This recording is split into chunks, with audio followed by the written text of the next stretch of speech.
Welcome back, guys, to Phoenix Wright Ace Attorney Dual Destinies, as after the explosion in courtroom number 4 sparking the whole case, turnabout countdown continues with Gaspin Payne trying to prove the guilt of Juniper Woods, with Phoenix Wright having stepped in to assist Athena Cykes in defending the young girl. Having moved her out of the courtroom for now due to not being able to take care of it, the prosecution has its chance to call a new witness.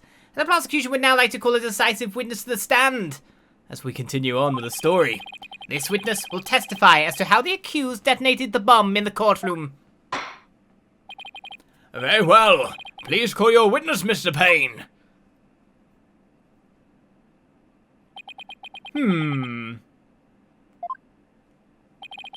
Witness, your name and occupation, please. What? Witness? Name, Ted Tonate. You saying it through that, are you? Occupation, bomb disposal specialist. Oh my! What a strange robotic voice you have! Speech synthesis via typing. It is the same as me talking. He sounds exactly like a robot. I know I do. Can't you speak in a normal manner? I can. He can?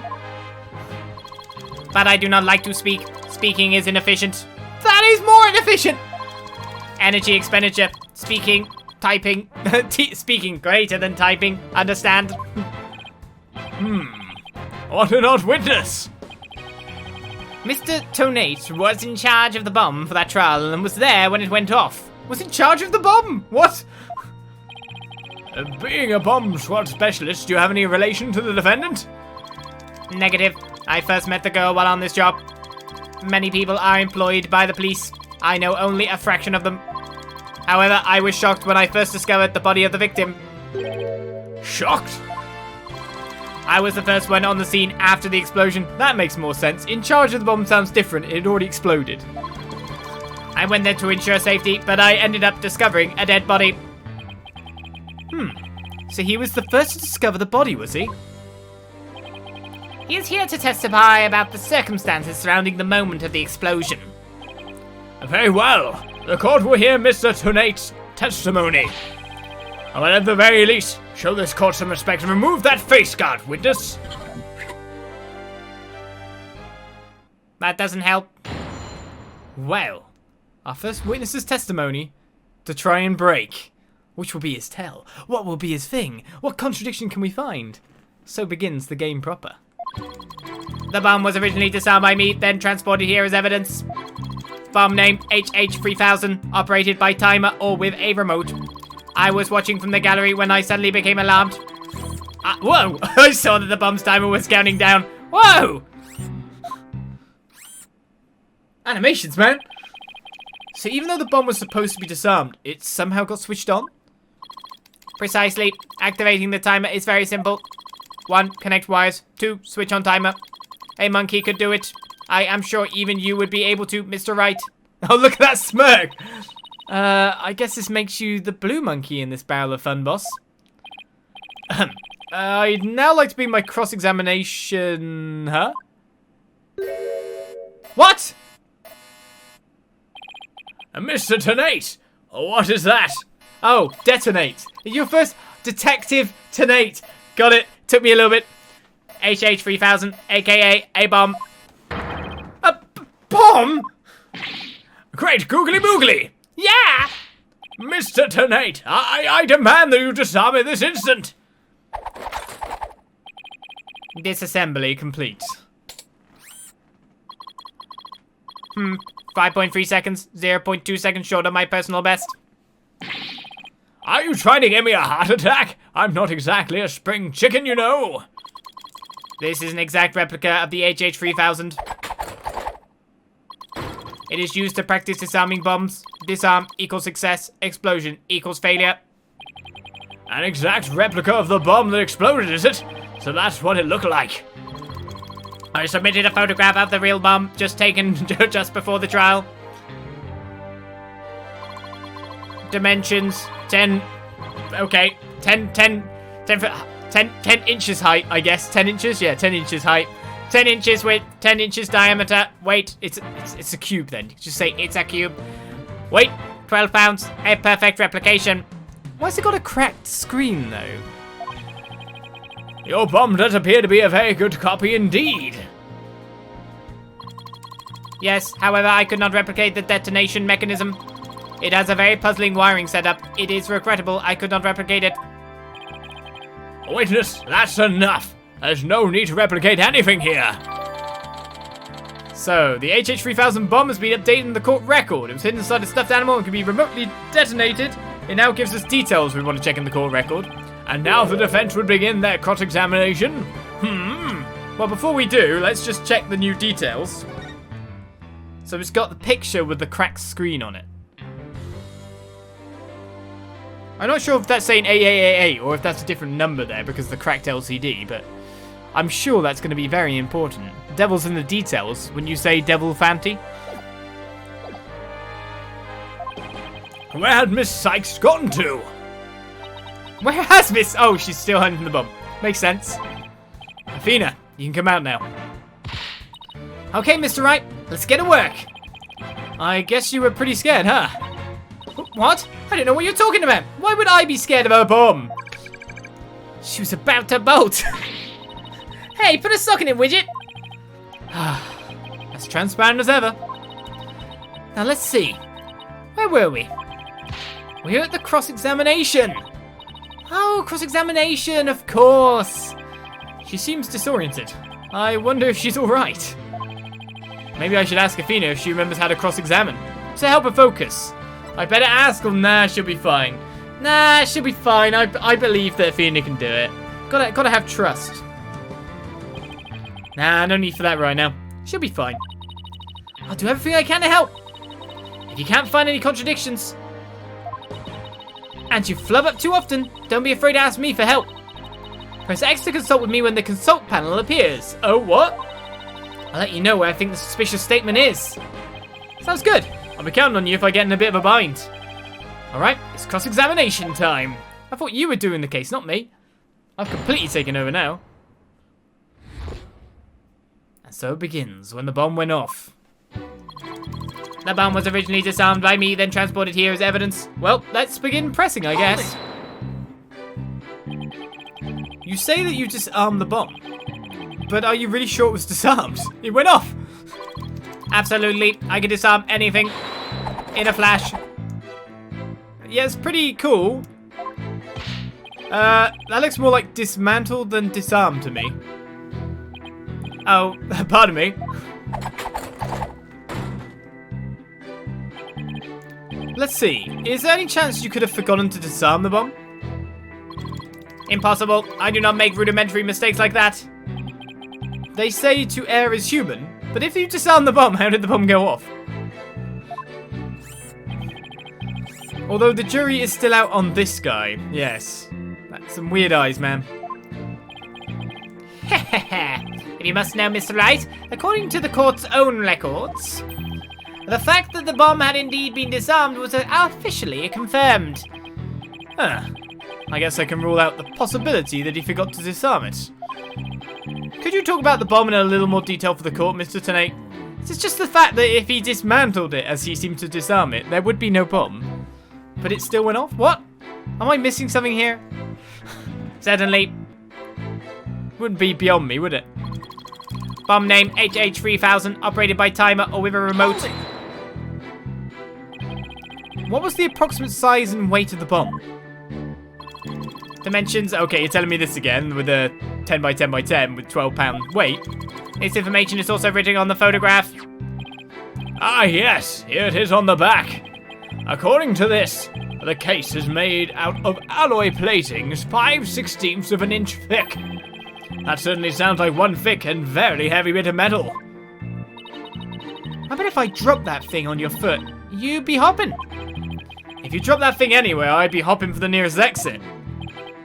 Very well, I believe the court has heard enough about the bomb itself. So, Mr. Tonate, you were keeping an eye on the bomb. Where were you watching from? Why was there a bomb in the courtroom? I was watching from the gallery when I suddenly became alarmed. Why did you become alarmed, sir? Why were you in the gallery? My duties may have been over for the moment, but I wanted to keep watch. Even though the bomb was disarmed, you can never be too careful. Explosive devices are very dangerous things. Ah, how admirably responsible of you. A model to be emulated. I practice disarming bombs every day. He did it again! I practice assembling them too. The disarming part I get, but assembling them? Well, I'll have you know that I practice presenting evidence every day myself. I see, but you ever practice having evidence presented to you? Presented to me? What? No, Then you cannot very well call yourself a professional yet, can you? Ah, that does it. I'm gonna stop practicing having evidence presented to me every day. And you better drink some coffee, boss. We're gonna be pulling an all-nighter. I don't think that would be necessary. Or worth either of our time. So, Mr. Tonate, what did you witness from the gallery? I saw that the bomb's timer was counting down. Hold it!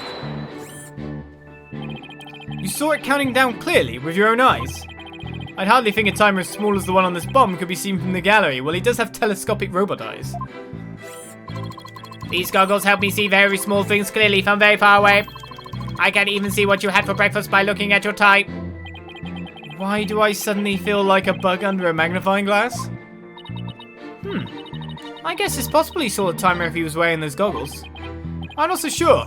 There's something that just doesn't sit right with me. I don't think I follow. The bomb was completely hidden inside the stuffed animal. So well concealed, in fact, that it didn't even look like a bomb at all. So you're trying to find testimony that conflicts with the evidence, right? That's right. Listening carefully to Mr. Tonate's testimony is just the first step. After that, it's a matter of taking a look at any evidence that seems relevant. Remember that you can touch present when you want to open the court record. If you find evidence that conflicts with the testimony, present exit. Exit, man! Let's see. This testimony is about when the bomb went off. So I'd think that what state it was in at the time would be pretty important. Huh. A bomb that didn't look like a bomb because it was inside a stuffed animal, huh? So we're presenting that to that statement. Okay, the bomb was originally disarmed by me, then transported here as evidence. Is that completely new there? That seemed like a new statement again. But obviously what we're doing is we're presenting the fact that it was stuck inside of the toy itself, and so therefore couldn't be seen. So let's get to presenting that.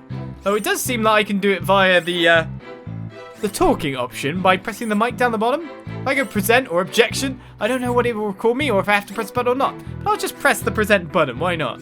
Objection! So you say you saw the bomb's countdown, is that right? Of course, I clearly saw it counting down to 0. And I say that you were clearly lying. Also, why wouldn't you do anything? What are you talking about? There is no way you could have seen the bomb's timer. After all, the bomb was concealed inside a stuffed animal.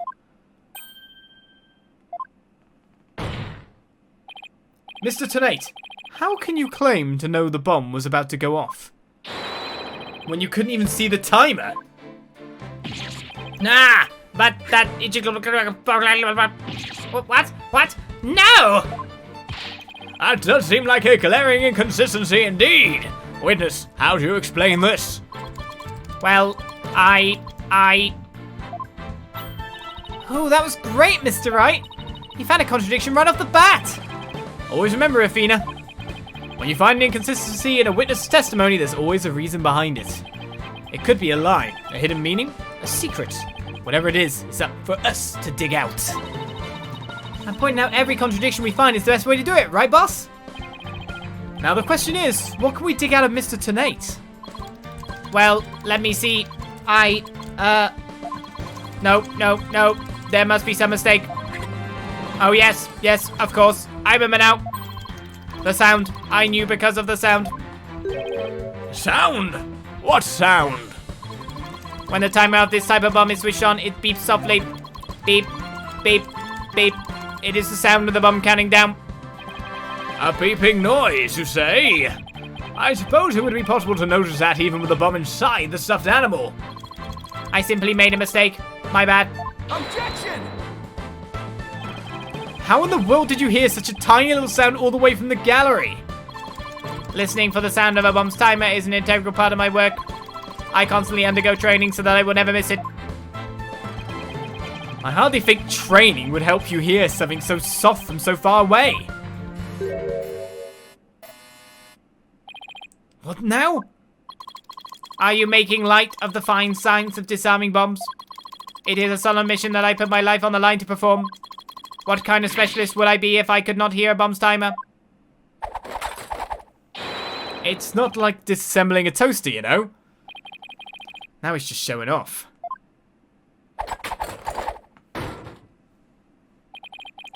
You keep asserting that the sound was too tiny to hear, but the only tiny thing here is your skill as a lawyer. Being suspicious is not an attractive quality, you know. And you're just overflowing with attractive qualities, are you? Or perhaps you have some proof that Mr. Tonate did not hear the sound? Well, no, but it still seems totally suspect. But it's going to be really hard to prove that he didn't hear something. If I have this correct, the prosecution's argument is that someone reactivated the bomb before it was brought into the courtroom. What I don't understand, Mr. Payne, is why you believe that person to be Miss Woods. That's simple, Your Honor. Mr. Tonate happened to be there when it happened. He was there when the defendant rearmed the bomb.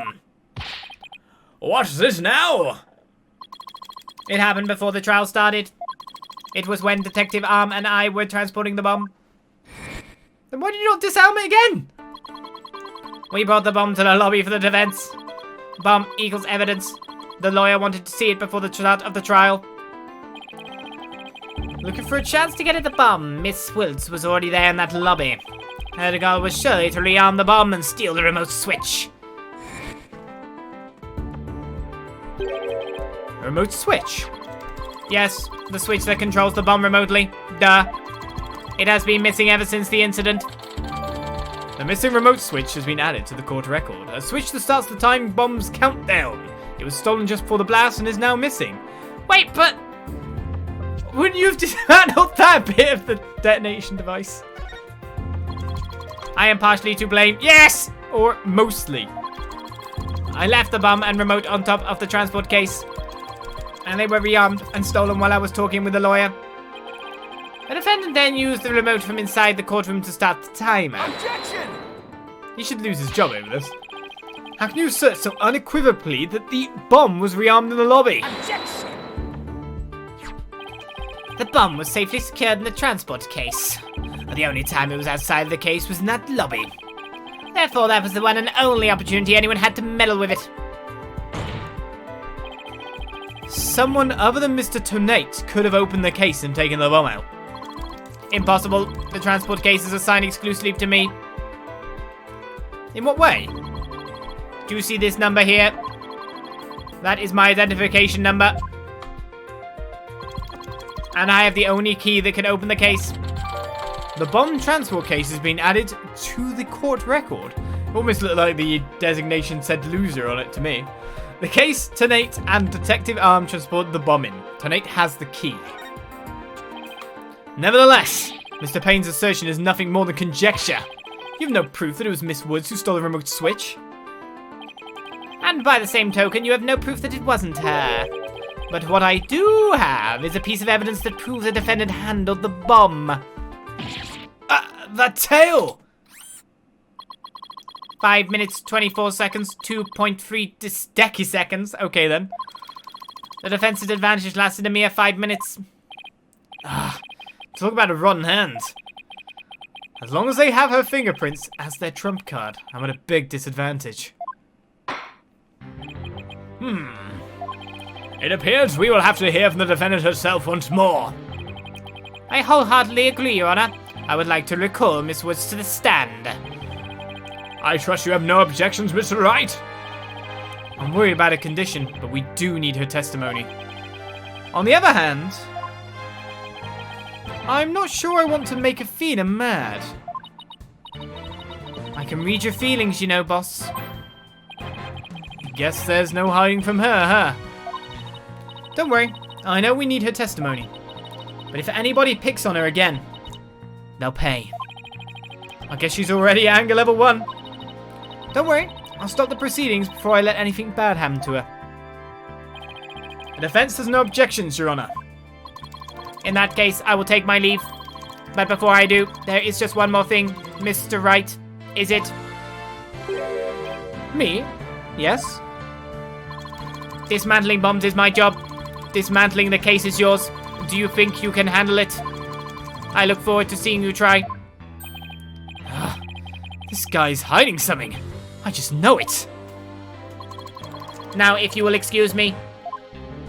Yes, go away, Mr. Robot Voice.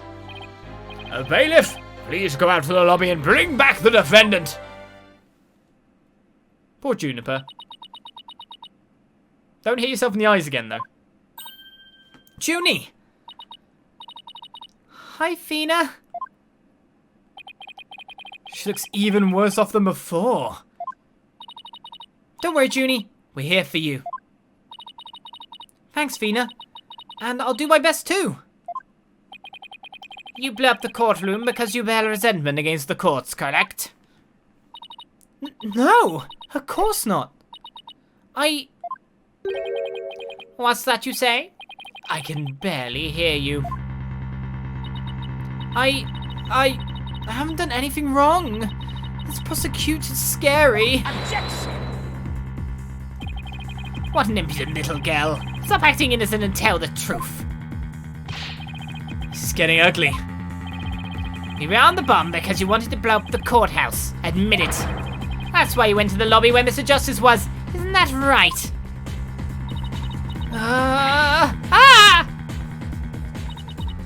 Mr. Wright, can I go give that prosecutor a smack? What? Of course not! Do we have to review Courtroom Manners 101 again?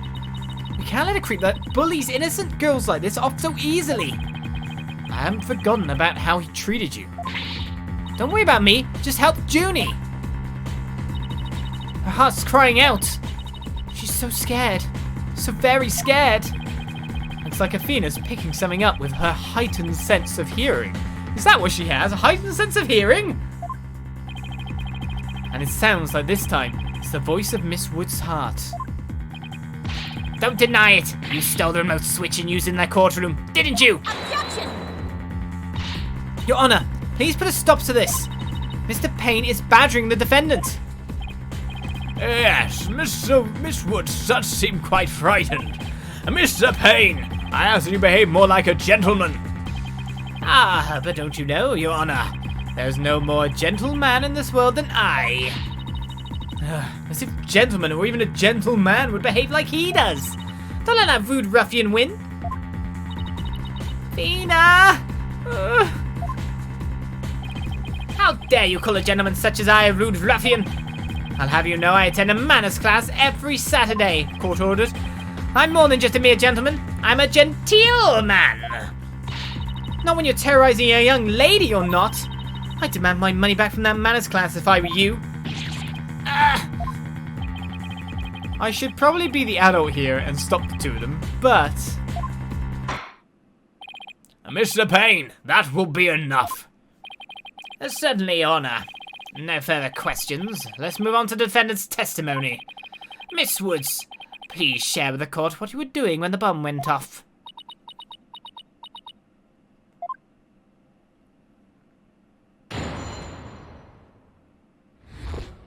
And so we get the testimony.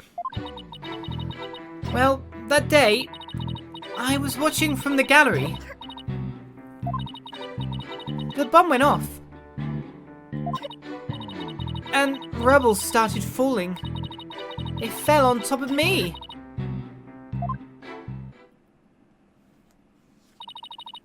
Junie's clearly in pain, being forced to recall the bombing like this. She can't even get her words out. This isn't gonna work. So what now? Hey, wait a minute. Even if she can't vocalize what she wants to say, we can listen to what's inside her heart. Yes, now's the perfect time to use Athena's power. You can hear it, can't you, Athena? The cries of Miss Wood's heart? Yes, and they sound incredibly strained. She's so scared. I think she could collapse at any second. Athena has a unique ability, you see. With a finely tuned sense of hearing, she can hear the words of a witness's heart. In essence, she can sense how a person is really feeling from the tone of their voice. Guess it's all up to Athena and her special ability now. Athena, I want you to use the analytical psychology you studied and listen to the testimony of Miss Wood's heart. Okay, boss. I'll give it a go. After all, this is the whole reason I put all that effort into studying analytical psychology. Auf geht's! Let's do this.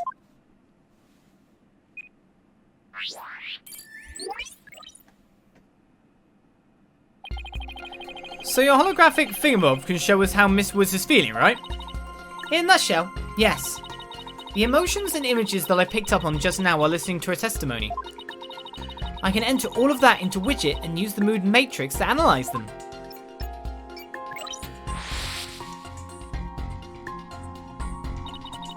These mood markers here reflect fluctuations in Junie's emotions.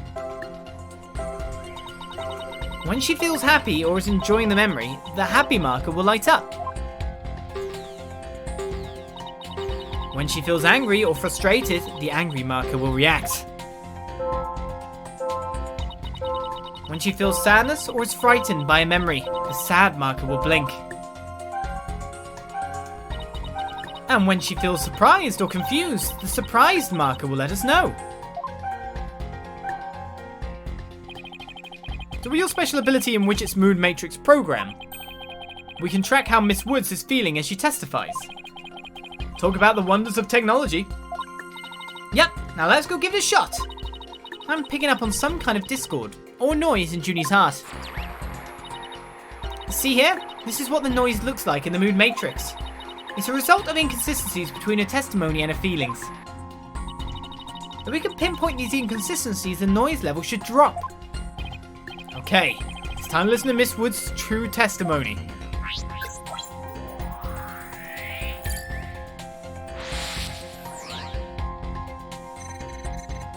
Well, that day, cough. Okay, so I press A to go past one line, do I? I was watching from the gallery. Cough, cough. The bomb went off. Cough. So she was surprised the bomb went off. And rubble started falling. Okay, you don't want me to press the marker because it's not pressable. You just want me to see her emotions. It fell on top of me. Cough, cough. She's happy. Don't tell me that someone defended you, right? I think I have a good grasp on Junie's emotional state now. This power of Athena's is incredible. And I'm seeing an unexpected emotion that's inconsistent with the content of her testimony. What? Already? Look at this! When she says it fell on top of me, the happy marker is reacting. Well, look at that! That is odd! There must be a reason for this contradictory emotion. We just need to do some digging. When you find an unexpected emotion, touch pinpoint, the L button, okay. And then select the unexpected emotional reaction from the 4 mood markers. So touch the pinpoint button now. And now what we want to touch is the happy marker. Widget is registering joy when Miss Woods recalls the rubble falling on her. There must be a reason for this unexpected emotion. Miss Woods, as the rubble was falling, was there also something that made you feel happy? What? Mr. Wright, the feeling of happiness is spreading throughout Junie's heart. Keep going on this point, and I bet Junie will start to calm down. Great. Let's hear what she has to say. Just as I was about to escape the courtroom, the bomb went off. Okay, cool. I was so startled. I tripped. And then, rubble started falling on top of me. I really thought I was done for. But just then... Look at the love heart scarf. Apollo came and rescued me. Apollo? He used his own body to shield me from the rubble.